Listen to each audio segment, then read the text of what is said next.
Hay called humans the weakest species in the galaxy. No natural armor, no energy manipulation abilities, no telepathic powers, and a lifespan that barely registered as a statistical blip compared to the great races. When the Zephyrian Empire's golden fleets first encountered Earth's primitive metal ships, their commanders laughed so hard that several ruptured their vocal sacs. That was before they learned what humans call stubbornness. Now, as Princess Lorelei of the Zephyrian Empire lay bleeding in the arms of the very human who had just decimated her honor guard, she wondered if perhaps the Empire's intelligence reports had missed something crucial about these supposedly inferior beings. The human's eyes held no hatred, no triumph, no desire for revenge despite everything her people had done to his. Instead, she saw something that made her heart skip in terror and confusion. She saw compassion. What kind of warrior shows mercy to the daughter of those who burned his worlds? What kind of creature carries his enemy to safety when he could claim the greatest prize in galactic history?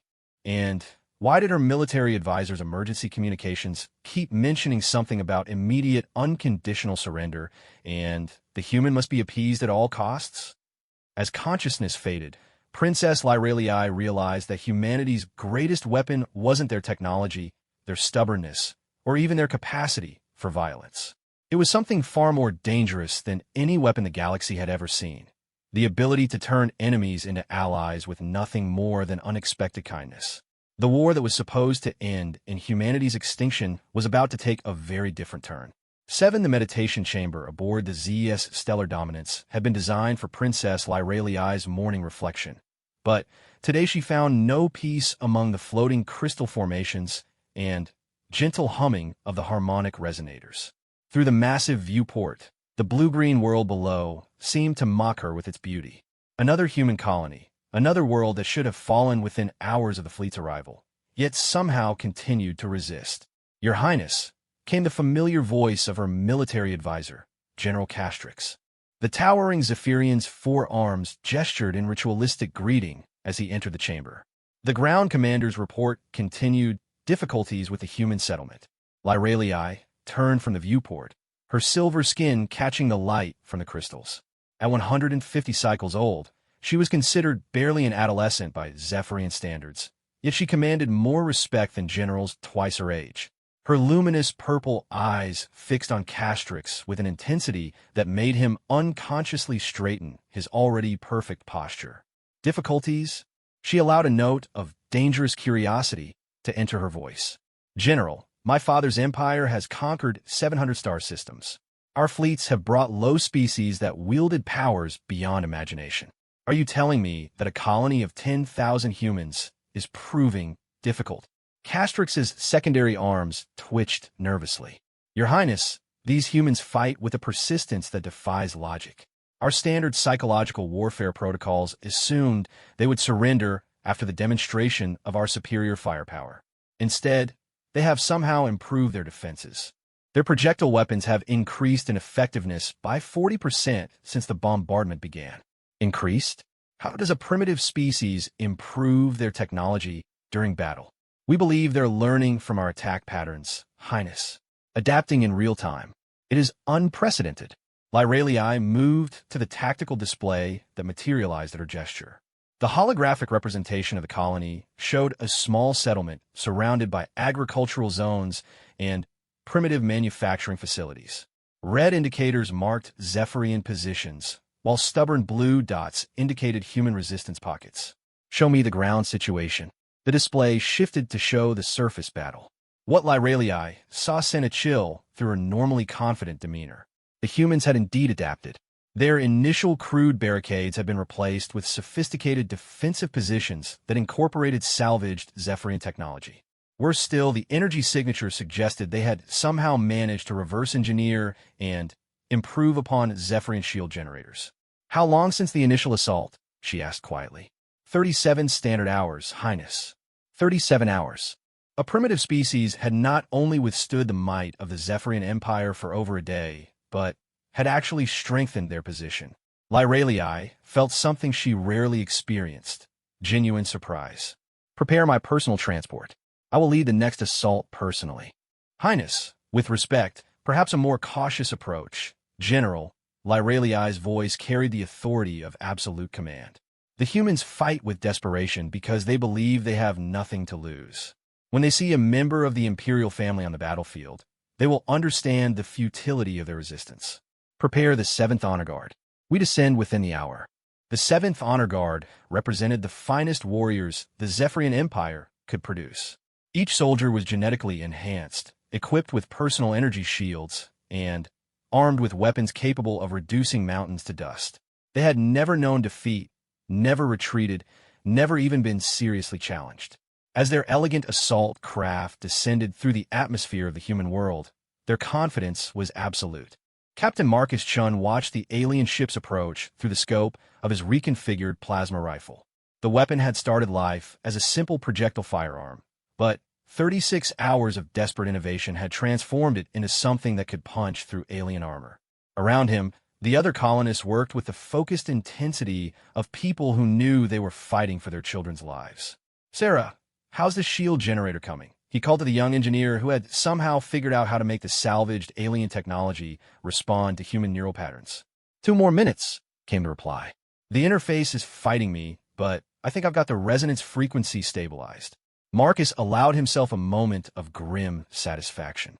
When the aliens had first arrived with their ultimatum of surrender or extinction, they probably expected the standard colonial response: panic, despair, and rapid capitulation. Instead, they had encountered the one thing their vast empire had never learned to account for: human ingenuity born of necessity. The alien ship touched down 2 kilometers from the colony's perimeter. Through his scope, Marcus could see the shimmer of personal force fields as armored figures emerged. These weren't the standard troops they had been fighting. These new aliens moved with a precision and confidence that spoke of elite training.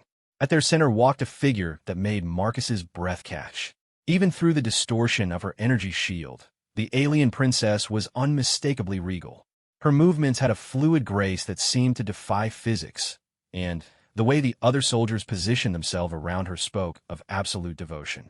This was the enemy showing their true strength. "All units, this is Control," came the voice in his earpiece. "We've identified what appears to be a high-value target among the new hostiles. Tall female, silver skin, purple energy signature. Transmitting coordinates now." Marcus adjusted his scope and felt his stomach drop. The princess wasn't just leading from behind like most commanders. She was walking point, her personal shield flaring as she absorbed and deflected the colonists' defensive fire with casual ease. Behind her, the honor guard advanced with mechanical precision, their return fire turning defensive positions into smoking craters. "This is insane," he muttered. "Who leads a charge personally?" His question was answered as he watched the princess leap impossible distances, her enhanced physiology allowing her to bound across obstacles that should have provided the colonists with cover. Her weapon, some kind of crystalline staff, discharged energy beams that seemed to bend around cover to strike their targets. The human defense line was crumbling. Marcus made a decision that would haunt him later. Instead of falling back with the other defenders, he adjusted his position to get a clear shot at the princess. If he could take down their leader, maybe the aliens would retreat long enough for the evacuation ships to arrive. He lined up the shot, accounting for the energy shield's deflection patterns that he had observed during the battle. The modified plasma rifle hummed as it charged to full power. Through the scope, he could see the princess's face clearly for the first time. She was younger than he had expected, and there was something in her expression that wasn't quite the cold, alien hatred he had anticipated. She looked curious, as if the human resistance was a puzzle she genuinely wanted to solve, rather than an annoyance to be crushed. Marcus hesitated for a fraction of a second, and that hesitation saved both their lives. The plasma bolt that struck the princess wasn't the precisely aimed shot he had intended. Instead, it caught her at an angle as she turned to issue orders to her guard. Her personal shield flared brilliant white, overloaded by the modified weapon's unexpected power, then failed completely. The residual energy sent her spinning through the air to crash against a piece of wreckage with a sound that Marcus felt in his bones. For a moment, the battlefield fell silent.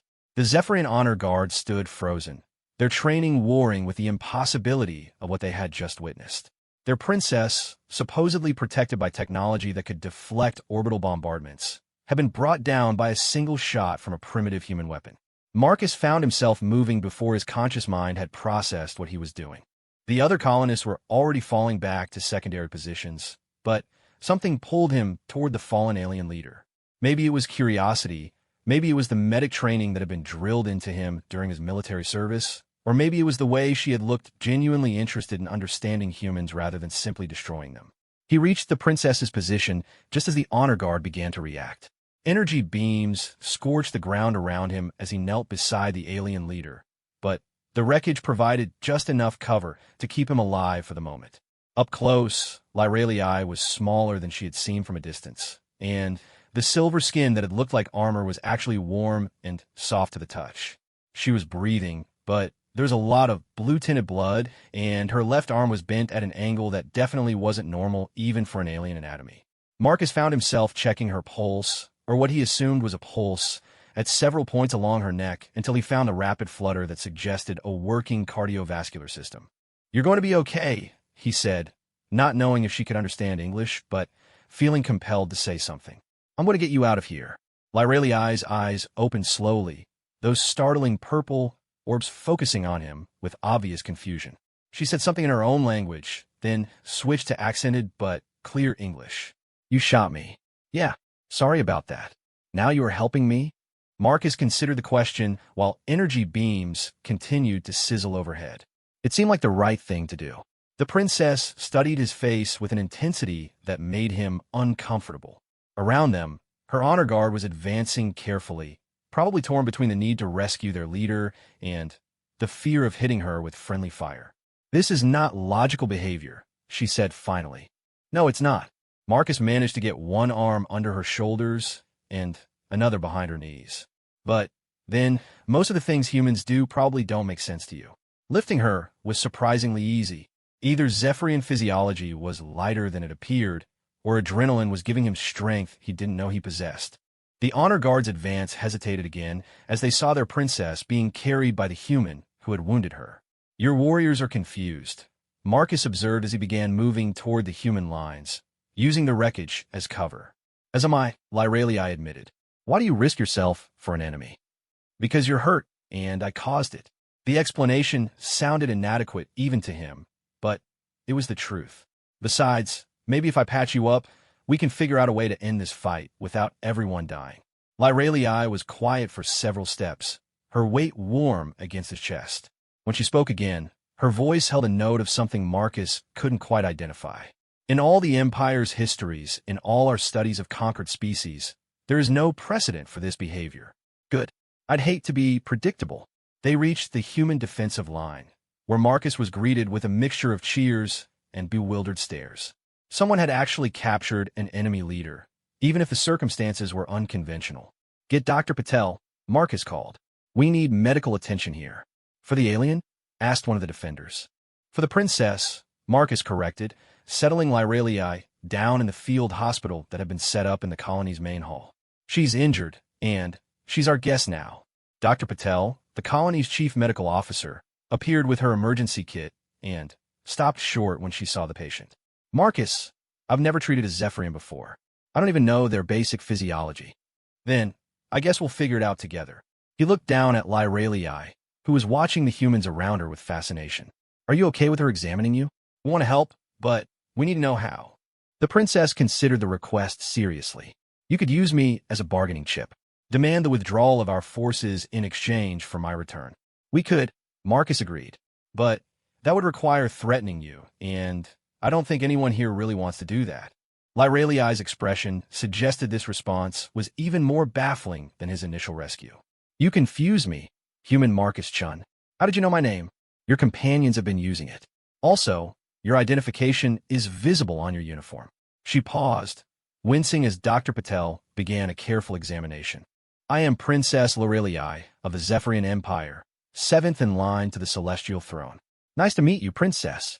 Sorry about the circumstances." "The circumstances are unprecedented." Dr. Patel worked with careful efficiency, her xenobiology training finally proving useful in an unexpected way.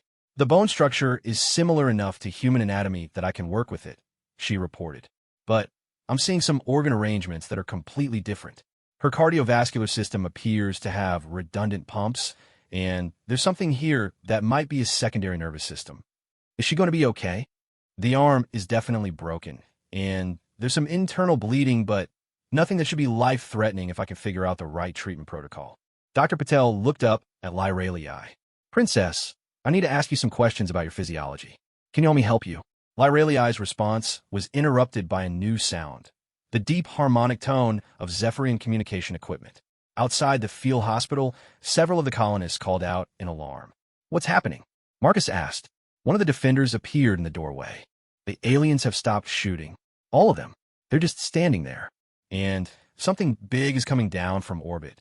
Lyralii closed her eyes, as if in pain that had nothing to do with her injuries. My mother has arrived. Your mother? Empress Zelira of the Zephyrian Empire. She will not be pleased with this development. Marcus felt a chill that had nothing to do with the ambient temperature. If a princess commanded this level of technology and firepower, what kind of force would an empress bring to bear? How not pleased are we talking about here? Lyralii opened her eyes and looked at him with something that might have been sympathy. The kind of not pleased that typically results in entire star systems being sterilized as an example to others. Well, Marcus said with forced lightness, this should be interesting. Outside, the harmonic tone grew louder, and the shadows cast by the descending ship began to darken the colony's modest buildings. Princess Lyralii watched Marcus's face carefully, as if studying his reaction to the news that his world was probably about to be destroyed. What she saw there would puzzle her for days to come. Instead of fear or despair, Marcus Chun simply nodded and turned to Dr. Patel. How long until you can get her arm stabilized? Maybe 20 minutes if everything goes well. Good. That should be enough time. Enough time for what? Lyralii asked. Marcus smiled, and for the first time since her capture, the princess felt truly uncertain about what was going to happen next. Enough time to figure out how to convince your mother that maybe this war doesn't need to end with everyone dead after all. The Empress's flagship was a monument to Zephyrian power. The ZS Eternal Majesty stretched 15 kilometers from bow to stern, its crystalline hull gleaming with integrated weapon systems that could reduce planets to asteroid fields. As it descended through the atmosphere, its shadow fell across the human colony like a physical weight. Aboard the ship's bridge, Empress Zelira stood motionless before the tactical display, her forearms held in the formal position of imperial contemplation.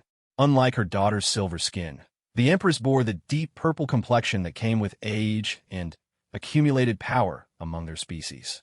Her eyes, a brilliant gold that seemed to hold their own light, studied the human settlement with the cold attention of a predator evaluating prey. Status report, she commanded, her voice carrying harmonics that made the bridge crew straighten involuntarily. Admiral Thex, commander of the 7th Fleet, approached with careful steps. Your Imperial Majesty, Princess Lyralii's assault encountered unexpected resistance.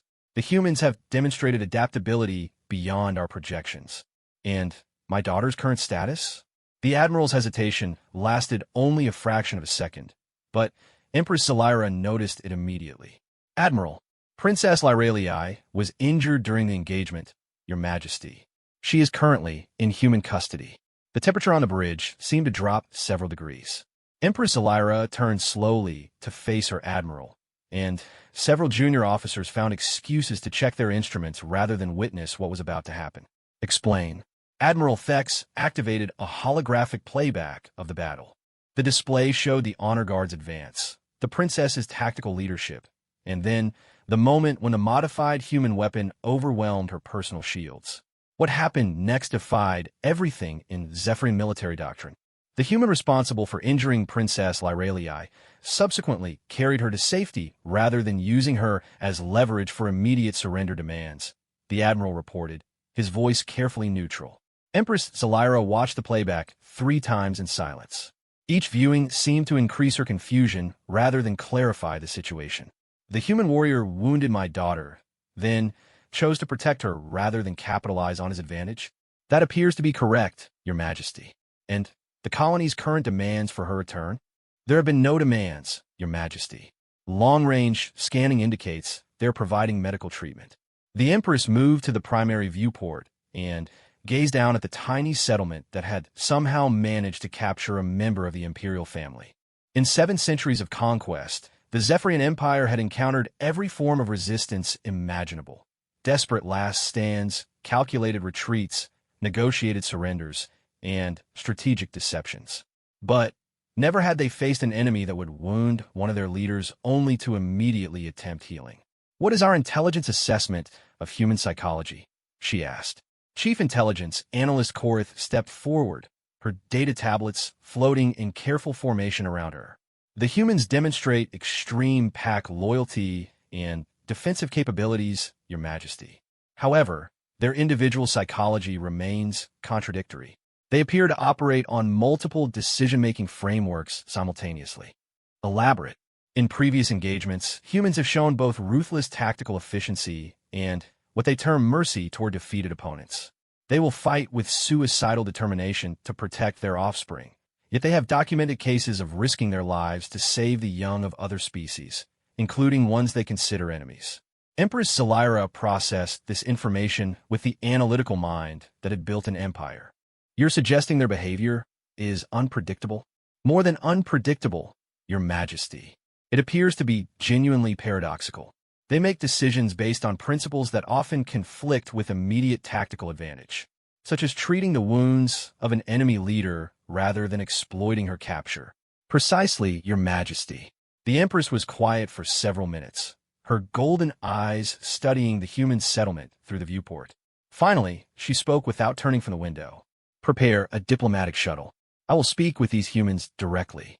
The bridge crew exchanged glances of barely contained shock. Admiral Thex cleared his throat carefully. "Your Majesty, perhaps a communication from the ship would be more appropriate? Landing among potentially hostile forces. Admiral, a species that provides medical care to wounded enemies, is not going to assassinate their patient's mother during peace talks." She turned from the viewport, and her expression held something her crew had never seen before: genuine curiosity. "Besides, I find myself interested in understanding what kind of mind could confuse Zephyrian tactics so thoroughly." 30 minutes later, Empress Salira's shuttle touched down in the center of the human colony. The craft itself was a masterpiece of Zephyrian engineering, its organic curves suggesting it had been grown rather than built.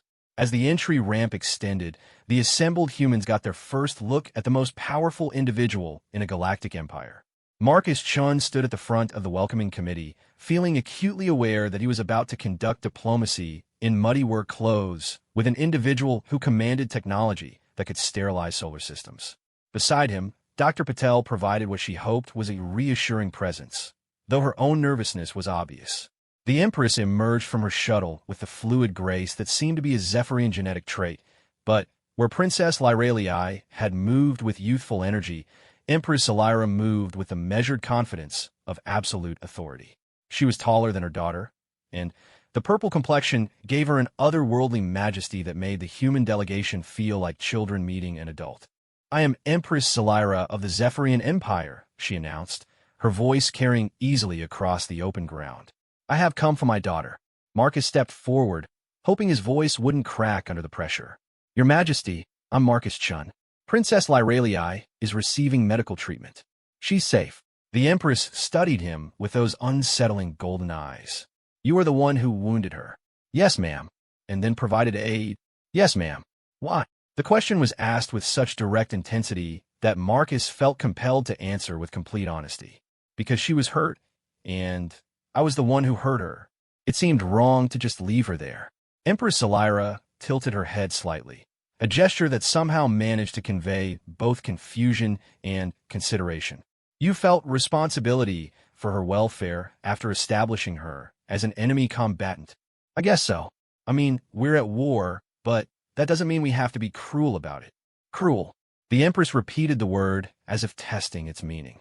"You consider it cruel to exploit a tactical advantage gained through legitimate combat?"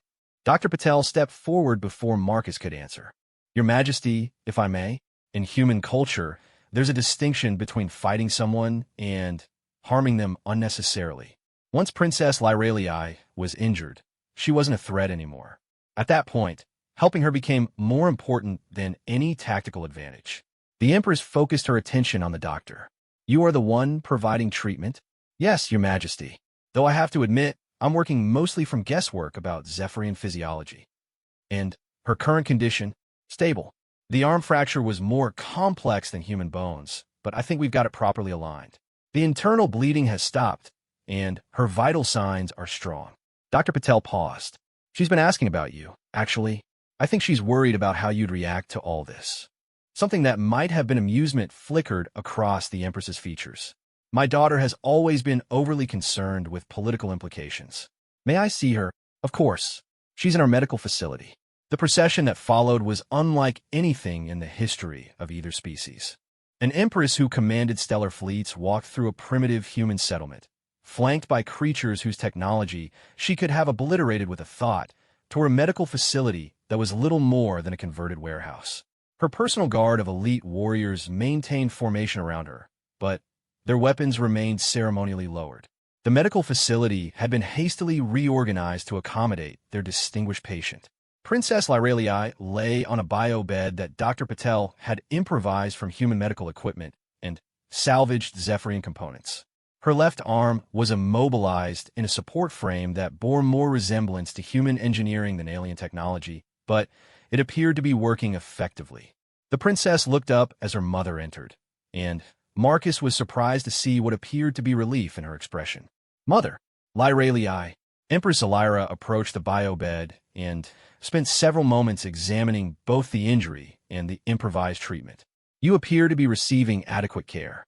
More than adequate. Dr. Patel has been remarkably innovative in adapting human medical techniques to our physiology.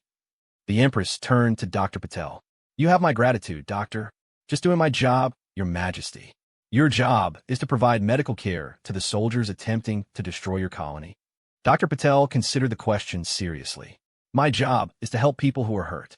Everything else is politics. Empress Elira studied the human doctor with the same intense focus she had directed at Marcus. An interesting perspective. Princess Lyralii spoke up from the bio-bed. Mother, I've been observing these humans closely since my capture. Their behavior patterns are unlike anything in our xenological databases. So, I am beginning to understand. The Empress moved to where Marcus stood near the entrance. Marcus Chun, you have placed me in an unprecedented situation. I'm sorry about that, Your Majesty. It wasn't intentional. I'm sure it wasn't.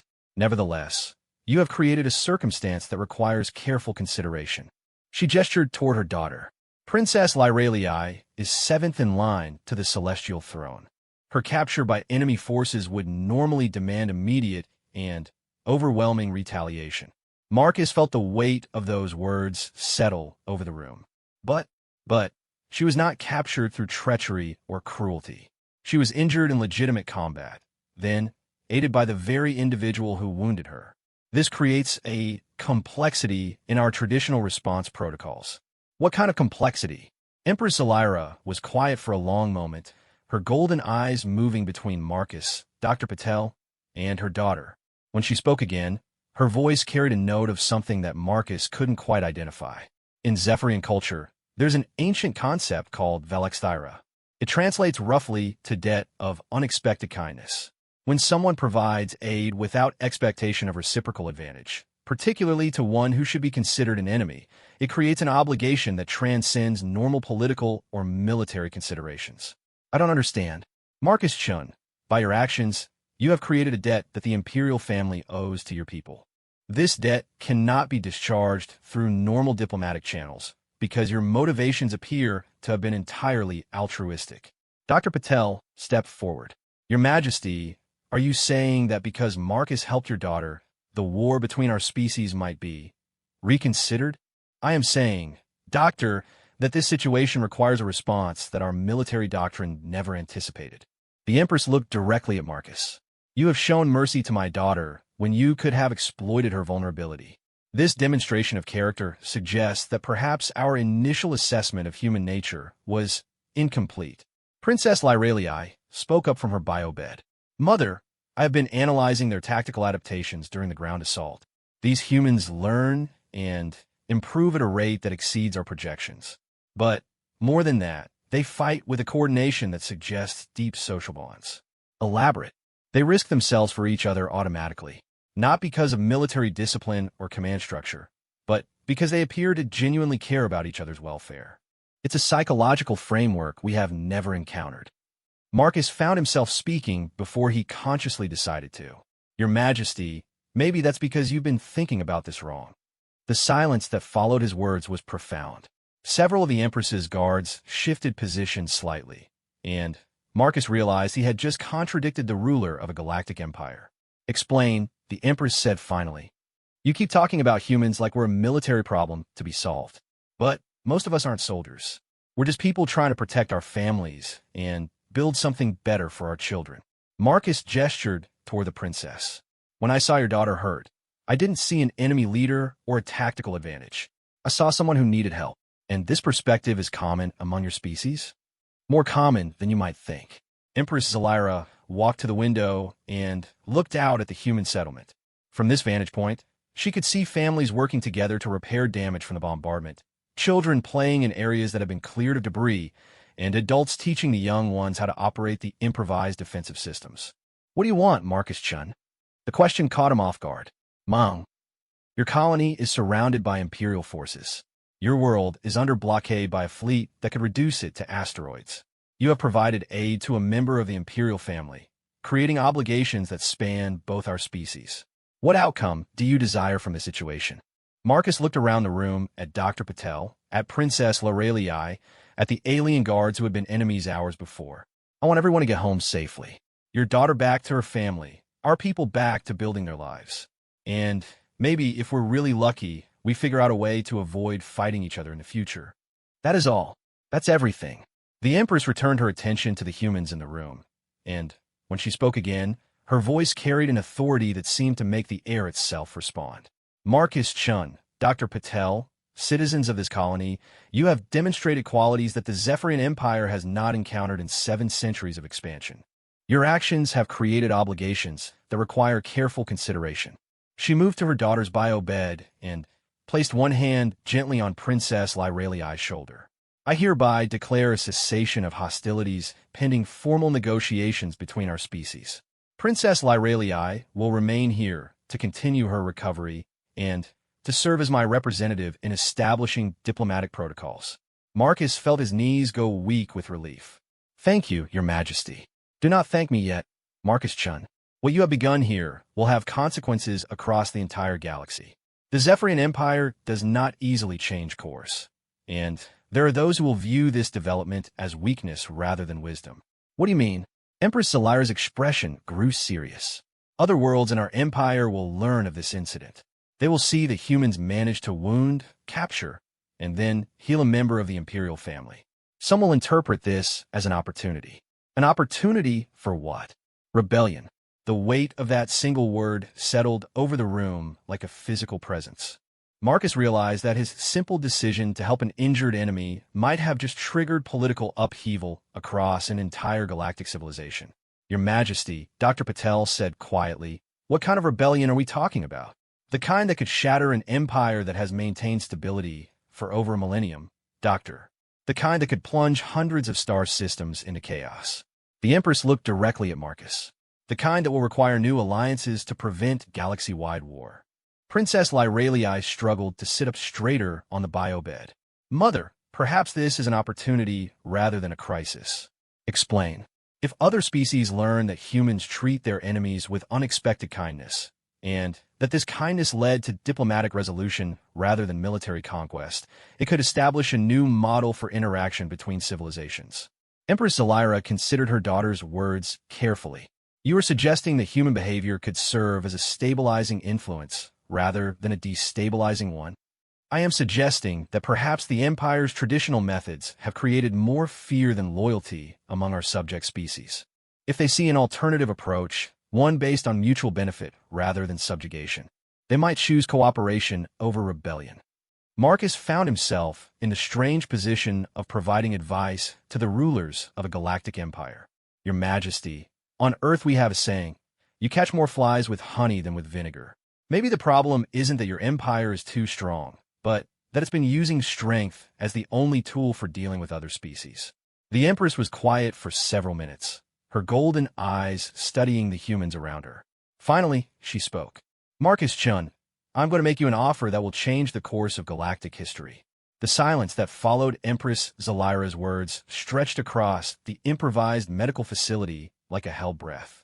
Marcus felt the weight of her golden gaze and realized that whatever she was about to propose would extend far beyond the small colony he called home. "Your Majesty," he said carefully, "I'm not sure I'm qualified to make decisions that affect galactic history." A sound that might have been laughter escaped the Empress's throat.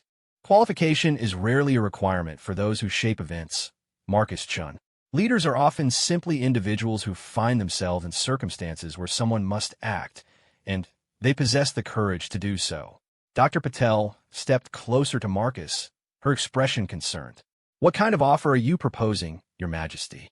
Empress Zalira moved to the window again, her gaze sweeping across the human settlement. The Zephyrian Empire spans 400 star systems and encompasses 17 different species. It has maintained order and stability for over 1,000 years through superior technology and the clear demonstration of consequences for rebellion. She turned back to face the humans. However, as Princess Lyralii has observed, this approach has created compliance through fear rather than genuine loyalty. Many of our subject species cooperate because they have no alternative, not because they see benefit in cooperation.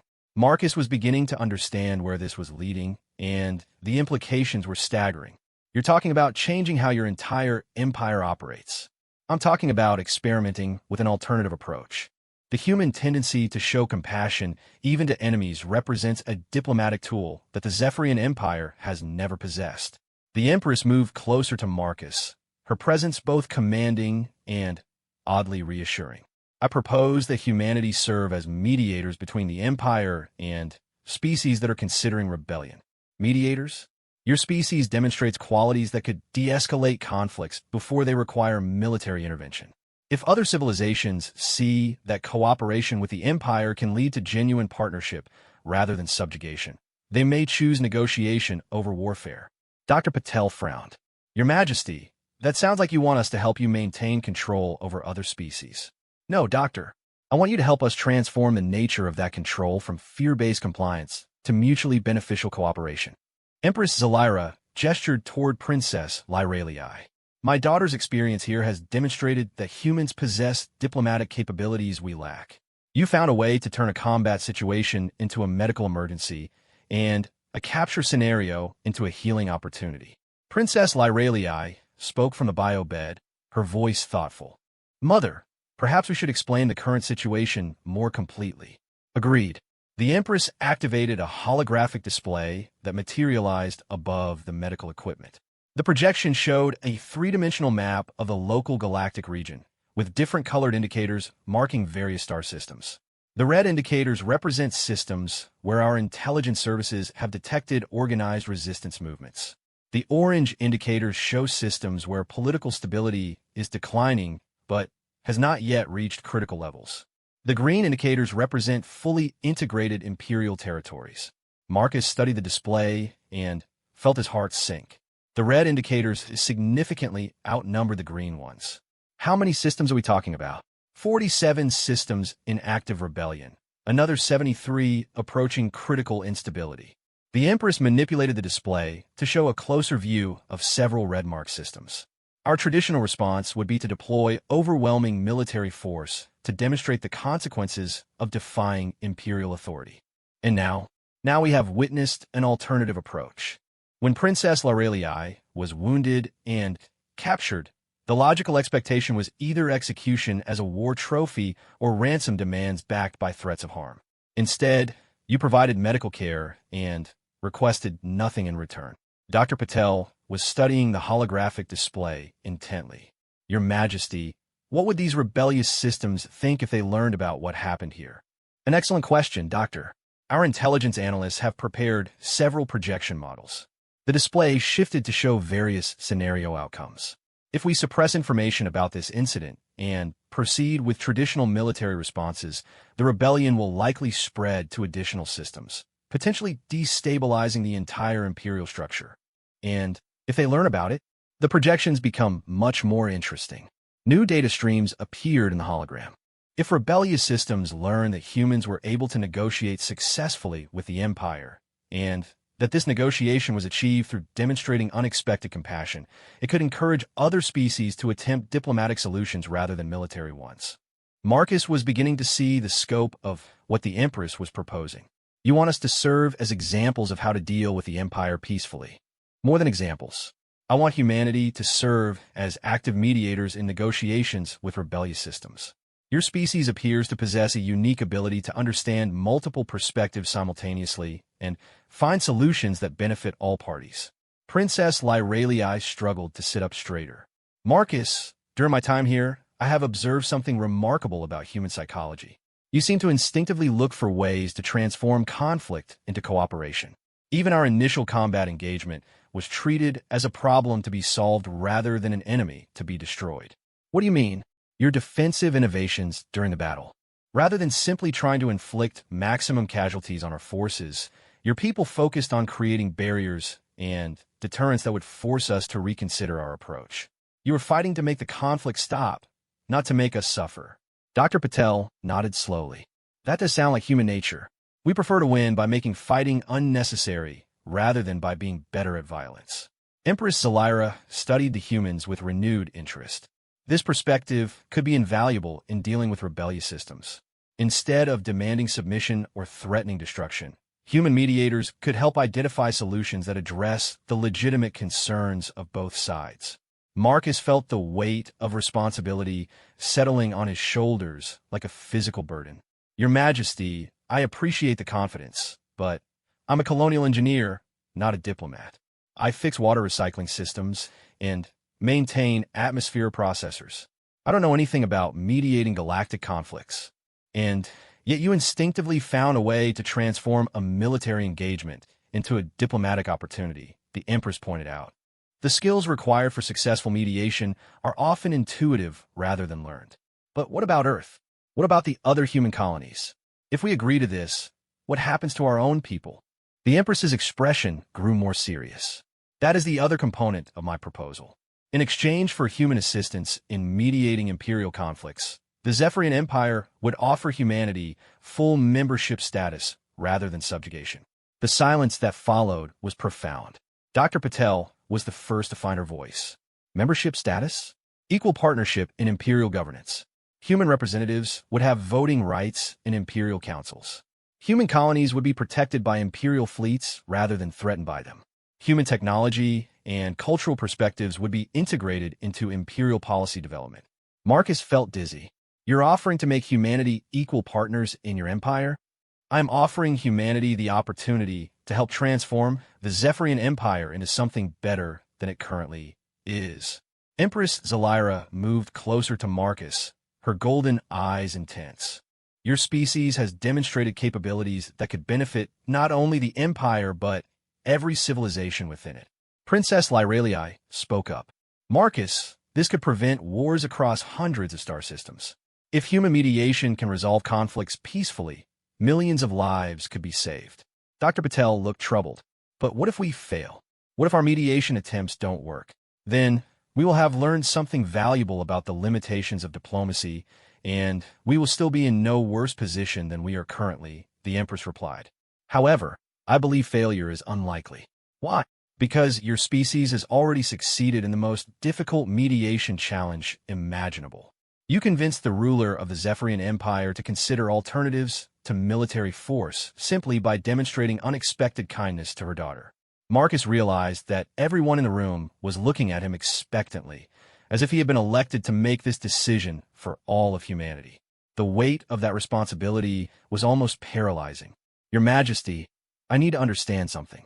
If we agree to this, and if we succeed in helping to resolve these rebellions peacefully, what happens to the Empire? How do you prevent the same problems from arising again? An insightful question. The Empress activated another display, this one showing organizational charts and power structures. The current imperial system is designed for expansion and control. It assumes that subject species require constant supervision and the threat of force to maintain compliance. And you want to change that? I want to evolve it into something more stable and beneficial for everyone involved. A true confederation of civilizations working together for mutual advantage rather than a hierarchy maintained by fear. Dr. Patel stepped forward.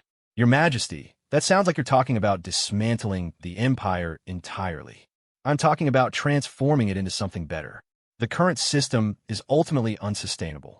As more species develop advanced technology and begin to demand self-determination, the choice will be between endless military campaigns to maintain control or finding ways to create genuine cooperation. Princess Lyralii nodded.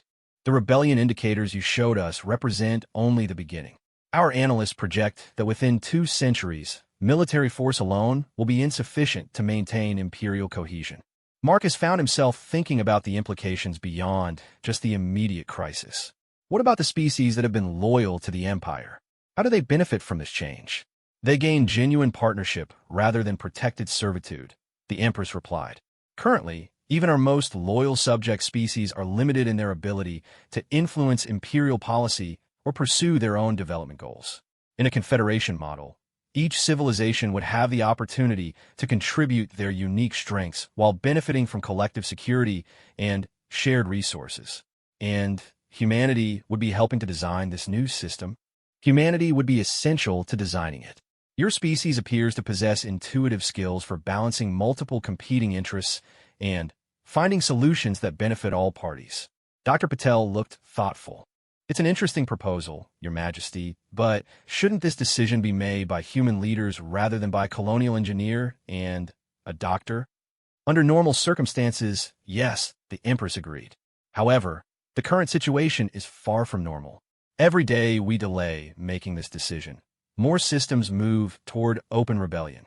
Traditional diplomatic channels would take months to arrange and could be interpreted as a sign of weakness by rebellious factions. Marcus realized what she was really saying. You need an answer now. I need an answer within the next few hours. My fleet commanders are expecting orders regarding the next phase of military operations. If I delay those orders without clear justification, it could trigger the very rebellions we're trying to prevent. What kind of justification would you need?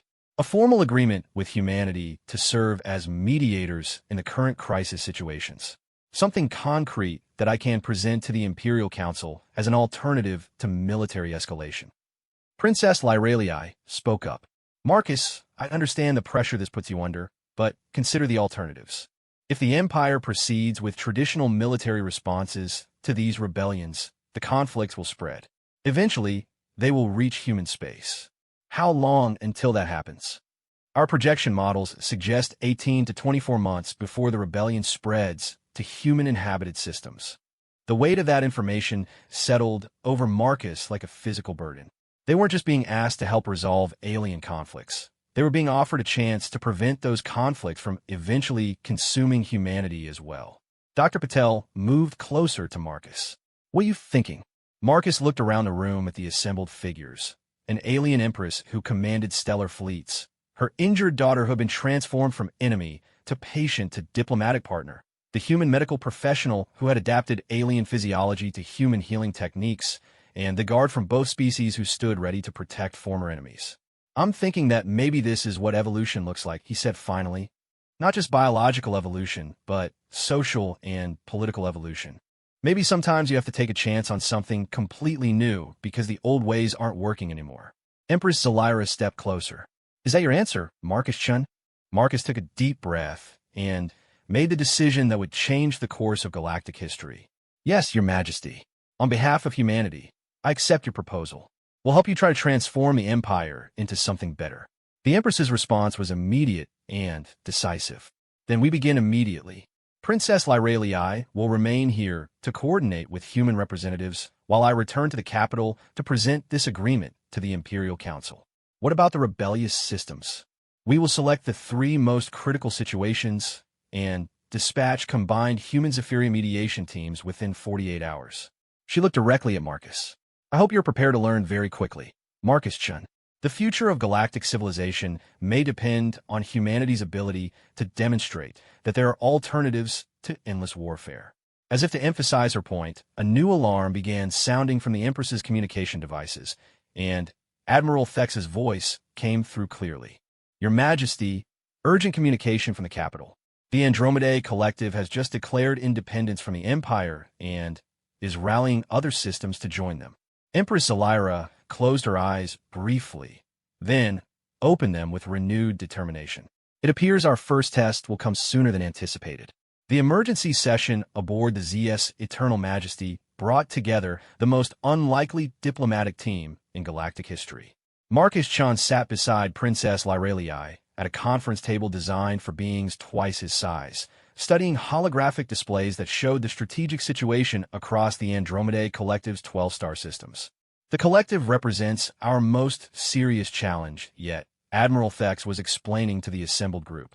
They possess advanced biotechnology that could threaten Imperial shipping lanes, and their leader, Overmind Nexus, has historically been one of our most cooperative subject species. Marcus raised his hand, still feeling awkward about interrupting military briefings. Why do they rebel now? What changed? Princess Lyralii, her arm still in a stabilization frame, but insisting on participating despite Dr. Patel's concerns, activated a detailed analysis display. Intelligence suggests they learned about our conflict here and drew conclusions about Imperial vulnerability. What kind of conclusions? That a single human colony could wound and capture a member of the Imperial family, forcing the Empire to negotiate rather than simply destroy the resistance. Admiral Thex's tone suggested he wasn't entirely pleased with this interpretation of events. Empress Zelira, participating via holographic projection from the Imperial capital, studied the tactical displays with obvious concern.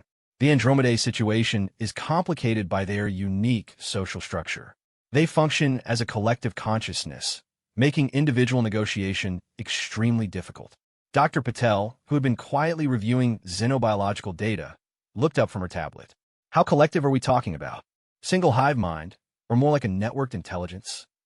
Networked, but with shared emotional and decision-making processes. When one member of the collective experiences something, all members experience it to some degree. Princess Lyralii manipulated the display to show collective population centers. This makes traditional diplomatic approaches nearly impossible. Marcus studied the information, trying to understand the challenge. So if we upset one of them, we upset all of them. Essentially, yes. But the reverse is also true. If we can convince one of them that cooperation is beneficial, the entire collective will feel that benefit. That actually sounds like an opportunity, Marcus said thoughtfully. If we can demonstrate that peaceful resolution works, they'll all understand it simultaneously. Admiral Thex looked skeptical. The challenge is making initial contact without triggering their defensive responses. The collective has closed all communication channels and is actively jamming our standard diplomatic frequencies. Empress Zelira's holographic image leaned forward, which brings us to the reason human mediation may be essential. Your species' approach to conflict resolution appears to be fundamentally different from any other we've encountered. Dr. Patel set down her tablet. Your Majesty, I've been thinking about this, and I have an idea that might work. But it's going to require a leap of faith. Explain. The collective's network consciousness means they share experiences, including emotional ones. Instead of approaching them as negotiators, trying to convince them of something, what if we approach them as healers trying to help them solve a problem? Princess Lyralii's eyes brightened with interest. The same approach Marcus used with me. Exactly. You weren't an enemy to be defeated. You were an injured person who needed help. What if we approach the collective's rebellion the same way? Not as a political problem to be solved through negotiation, but as a symptom of injury that needs healing. Marcus was beginning to see where Dr. Patel was leading. You're suggesting we offer them medical assistance? I'm suggesting we offer them something no one has ever offered them before. Genuine concern for their well-being rather than their compliance. Admiral Thex looked confused. Doctor, the collective's biological systems are functioning normally. What kind of medical assistance could we provide? Not physical healing, Admiral. Psychological healing. Think about it from their perspective. They've been part of the Empire for how long? Princess Lyralii checked her data. 437 years. 4 centuries of following orders, accepting assigned roles, contributing resources to imperial projects without having real input into the decisions that affect their lives. That kind of systemic powerlessness creates psychological stress, even in a collective consciousness. Marcus felt a spark of understanding. You think they're rebelling because they're suffering from something like collective depression? Or collective anxiety, or collective frustration. The point is, their rebellion might not really be about political independence. It might be about psychological well-being. Empress Salira's holographic image was silent for several moments. Dr. Patel, are you suggesting that the Empire's approach to subject species governance has been causing psychological damage across our territory? I'm suggesting that any system that treats intelligent beings as resources rather than individuals is going to create stress and resentment, regardless of how benevolent the intentions are. The implications of that statement settled over the conference room like a heavy blanket. If Dr. Patel was correct, then the rebellions spreading across the empire weren't isolated political problems, but symptoms of a much larger systemic issue. Princess Lyralii broke the silence.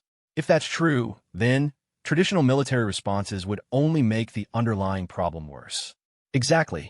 You can't cure psychological distress with firepower. Admiral Thex looked troubled. But how do we test this theory? The collective isn't accepting communications. Marcus had been thinking about this problem while listening to the discussion. What if we don't try to communicate with them directly? What if we send a message through our actions instead? What do you mean? The collective's main concern is probably that the Empire will respond to their rebellion with overwhelming force. What if we show up in their space with medical ships instead of warships? Empress Salira's projection flickered as she adjusted her communication settings. Marcus Chun, are you proposing that we approach a rebelling faction with hospital ships?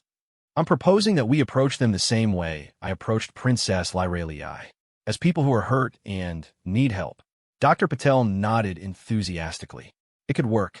If they see that our first response is concern for their well-being rather than anger about their defiance, it might open communication channels that traditional diplomacy couldn't access. Admiral Thex still looked skeptical. And if they interpret medical ships as a sign of weakness and attack them, then we'll have learned something important about the nature of their rebellion, Princess Lyralii said firmly. But I don't think they will. Why not? Because attacking medical personnel would violate their core ethical systems. The collective has never shown aggressive tendencies toward non-combatants. Marcus felt the familiar weight of responsibility settling on his shoulders. Your Majesty, if we're going to try this, we need to do it right. A single medical ship might look like a token gesture. We need to show them that we're genuinely committed to their well-being. What are you suggesting? A full humanitarian fleet. Medical ships, supply vessels, maybe even some of your most advanced healing technology. Show them that the Empire's first priority is making sure they're okay. Empress Elira was quiet for several minutes, and Marcus could see her weighing the political implications. Finally, she spoke. Admiral Thex, prepare a humanitarian fleet. I want our 3 most advanced medical vessels, supply ships with food and medical supplies, and a complement of our best xenobiological specialists. Your Majesty, the Imperial Council will question the allocation of such resources to a rebellious faction.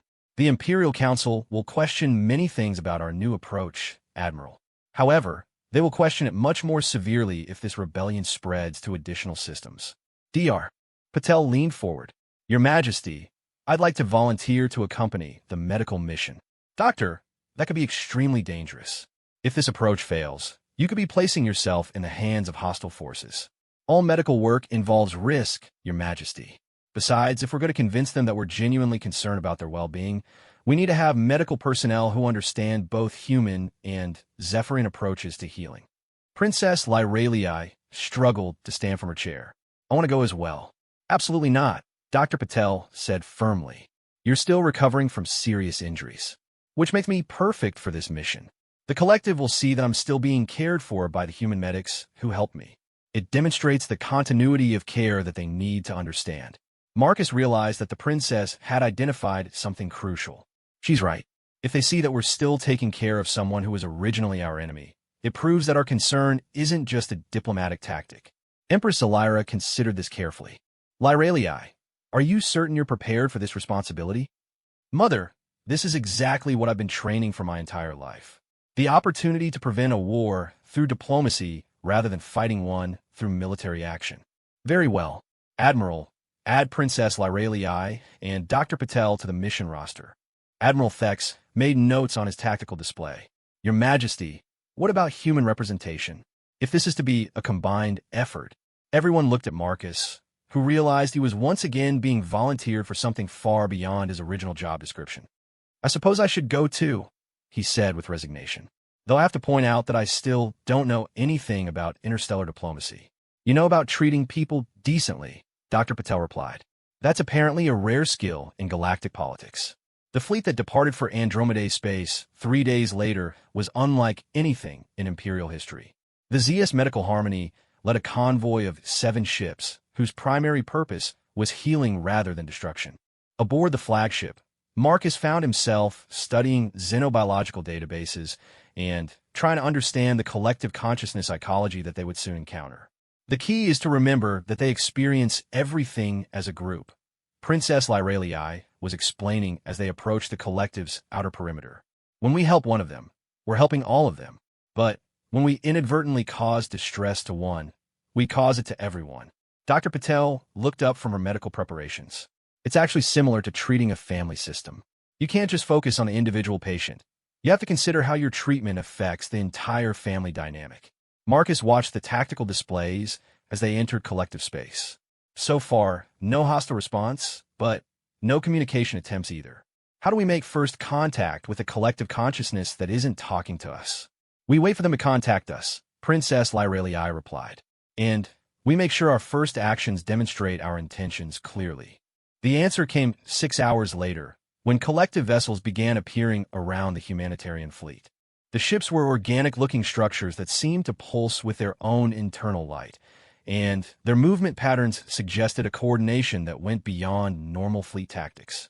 Incoming communication, reported the communication officer. The holographic display activated, showing a figure that was recognizably humanoid but clearly alien. The collective representative had translucent skin through which flowing patterns of light were visible, and their voice carried harmonic overtones that suggested multiple speakers. Imperial vessels, state your intentions in collective space. Princess Lyralii stepped forward. Collective representative, I am Princess Lyralii of the Zephyrian Empire. We have come to offer medical assistance and to discuss your concerns about imperial governance. The harmonic patterns in the representative's voice shifted. You offer assistance to those who have declared independence from your empire? Dr. Patel moved beside the princess. We offer assistance to those who are distressed, regardless of their political status. We've learned that sometimes rebellion is a symptom of deeper problems that can be healed. The collective representative was quiet for several moments, and Marcus could see additional ships arriving at the edges of sensor range. You speak of healing. What do you believe requires healing? Marcus stepped forward, feeling the familiar weight of speaking for humanity in a situation he didn't fully understand. We think that maybe the Empire hasn't been paying enough attention to how its policies affect the people living under them. We'd like to help figure out ways to make things better for everyone. The harmonic tones in the collective's voice changed again, becoming something that almost sounded like surprise. You would change imperial policy based on our preferences? We'd like to try to find policies that work better for both the Empire and the people in it, Marcus replied honestly. For the first time since the communication began, something that might have been hope entered the collective representative's voice. That would be unprecedented. Princess Lyralii nodded. We're learning that unprecedented approaches may be necessary for unprecedented problems. The collective was quiet for a long time. Finally, their representative spoke again. We will permit one ship to approach our primary habitat. You may present your proposals for healing. As the ZS Medical Harmony moved toward the collective's main world, Marcus realized they were about to attempt something that had never been tried in galactic history, healing a rebellion through compassion rather than crushing it through force. The fate of the Empire might depend on whether human instincts for healing could translate to the galactic stage. 6 months after the first humanitarian mission to the Andromeda Collective, Marcus Chun stood in what had once been called the Imperial War Room, but was now known as the Confederation Council Chamber. The massive space aboard the restructured ZS Eternal Majesty buzzed with activity as representatives from dozens of species worked together on problems that had previously been solved through military force. The transformation had been remarkable, though not without challenges. Dr. Sarah Patel approached Marcus, carrying a data tablet that displayed the latest psychological wellness indicators from across the former empire. The results from the vegan systems just came in, she reported with obvious satisfaction. Overall stress levels are down 43% since we implemented the new self-governance protocols. Marcus studied the data while keeping one eye on the main display. where Princess Lyralii was facilitating a discussion between the crystalline hegemony and the gaseous collective about resource-sharing agreements. Her arm had healed completely, but, more importantly, her approach to leadership had evolved to incorporate the human perspective on conflict resolution. Any problems we need to address? The usual growing pains. Some systems are struggling with the transition from imperial oversight to Confederate partnership. The Rigel colonies are requesting additional support for their infrastructure development, and the Centauri Trade Union is still nervous about the security guarantees. Marcus nodded, making mental notes. What about the former rebellion systems? That's the really good news. The Andromedae Collective has become one of our strongest advocates for the new Confederation model. They've been helping other collective consciousness species adapt to the changes. The success with the Andromedae Collective had indeed been remarkable.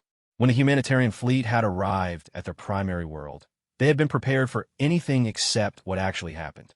The collective's leadership had been so surprised by the Empire's willingness to prioritize their well-being over their compliance that they had agreed to a complete psychological evaluation of their society's needs. What Dr. Patel had discovered was that the collective's rebellion hadn't really been about political independence at all.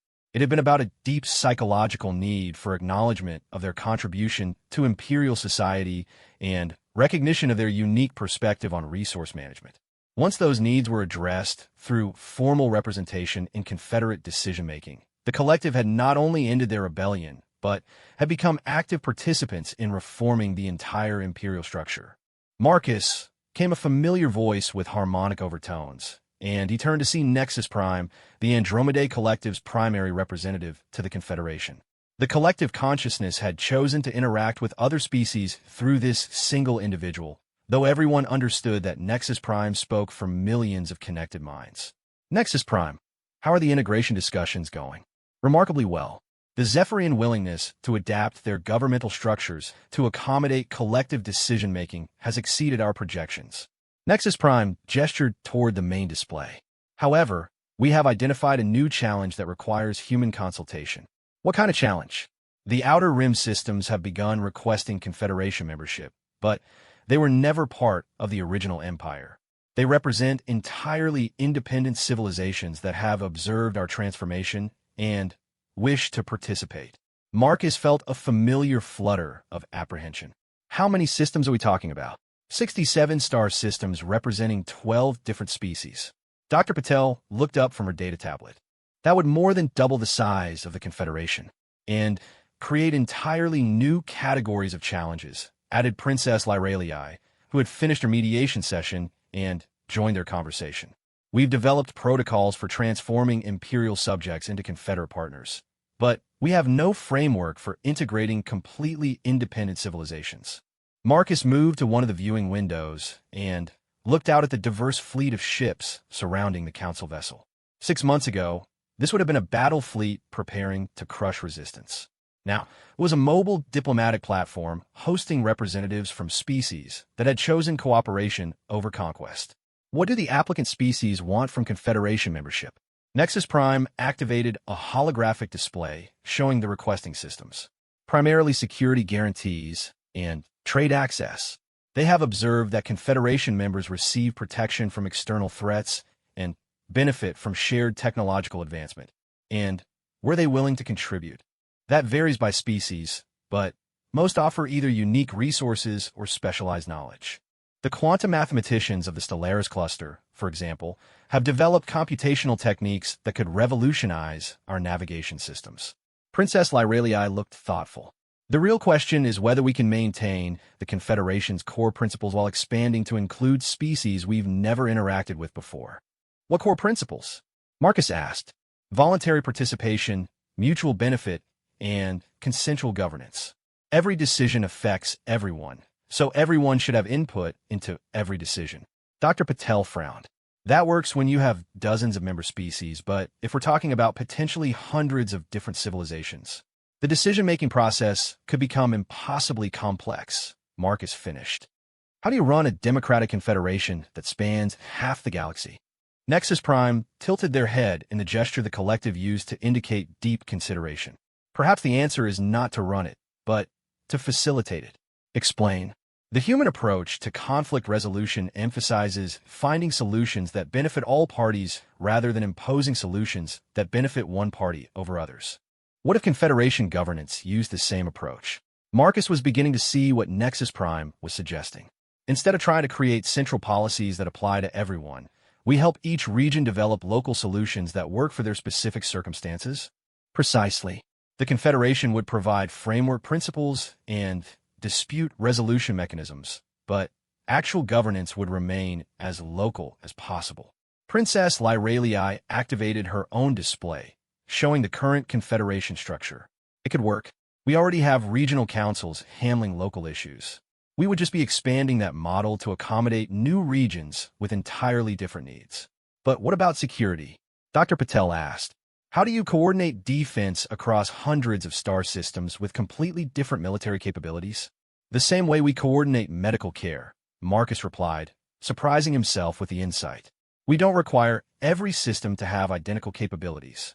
We create networks of mutual support where each region contributes what they can and receives what they need. Nexus Prime's harmonic tones shifted to indicate pleasure, a neural network approach to governance. Each node operates independently, but contributes to the overall intelligence of the system. Princess Lyralii was studying the implications on her display. It would require completely rethinking imperial Confederate administration. Instead of hierarchical command structures, we would need cooperative coordination mechanisms. Could it actually work? Dr. Patel asked. Marcus thought about the question while watching the diverse ships moving in formation around them. 6 months ago, these same species had been on the verge of galactic war. Now, they were voluntarily working together to solve problems that affected them all. 6 months ago, I would have said no, he admitted. But we've already proved that a lot of things we thought were impossible actually just required a different approach. A new voice joined their conversation. An optimistic assessment, Marcus Chun. They turned to see Empress Zelira approaching, though her title was now first speaker of the Zephyrian Confederation rather than absolute ruler of an empire. The transformation had changed her as much as anyone. Where she had once commanded through authority and fear, she now led through consensus and inspiration. First speaker, Marcus said with a slight bow. We were discussing the membership applications from the Outer Rim systems. Indeed, I have been reviewing the preliminary assessments, and I must admit to some concerns about our ability to maintain Confederation cohesion across such diverse populations. Dr. Patel stepped forward. What kind of concerns, your first speaker? The Confederation model works because all current members share common historical experiences of imperial governance. We understand each other's perspectives because we've all dealt with the same central authority. The Outer Rim species have no such shared background. Princess Lyralii nodded. They might have completely different concepts of governance, cooperation, and conflict resolution. Or, Marcus said thoughtfully, they might have solutions to problems we haven't even identified yet. Everyone looked at him with interest. Think about it. Every species we've integrated into the Confederation has contributed something unique. The collective's networked decision-making, the crystalline hegemony's resource optimization, the gaseous entity's environmental adaptation techniques. What if the Outer Rim species have governmental innovations that could improve the Confederation for everyone? Nexus Prime's harmonic tones indicated growing excitement. A learning-based approach to expansion. Each new member teaches the Confederation new ways to solve